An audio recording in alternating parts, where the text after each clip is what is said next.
Phoenix Suns have been playing solidly lately, and after a win against the Cleveland Cavaliers, they are at 4-5-3-1. They still have a realistic chance to finish in the top 6 in the Western Conference, but even if that doesn't happen, they will certainly have 2 chances in the play-in to qualify for the playoffs.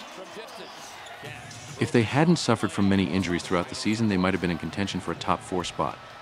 Kevin Durant, Bradley Beal, and Devin Booker together form a formidable offensive force, but head coach Frank Vogel must find a way to improve the team's defense. They have encountered many problems on that end of the floor, which prevents them from achieving their goal of winning the title. Jusuf Nurkic was intended to bring solidity to the paint, but he is a player who prefers to play outside the paint, even though it often isn't productive for his team. Every team plays better at home, and the Phoenix Suns are no exception. The ball moves faster on offense, and they have an easier time finding good shooting positions. Now they will play against one of the best defenses in the NBA, and the speed of their offense will be one of their biggest assets for victory.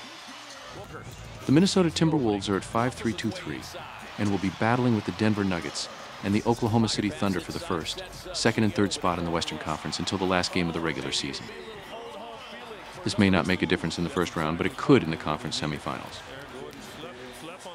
What makes Timberwolves fans the happiest are Anthony Edwards' performances.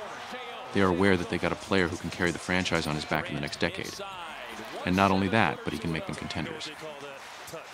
As long as Karl Anthony Towns and Rudy Gobert are there, they will have enough quality on both ends of the floor to be relevant in the West. Naz Reid has fully utilized more playing time due to Towns' injury. And Mike Conley often reminds fans of his best version from his time with the Memphis Grizzlies. The key for the Minnesota Timberwolves this time will be to generate a large number of steals from good defense and to make a difference with easy transition points. They definitely don't have the offensive potential of the Phoenix Suns and must force their opponents into as many 5-on-5 possessions as possible when the ball is with the Suns.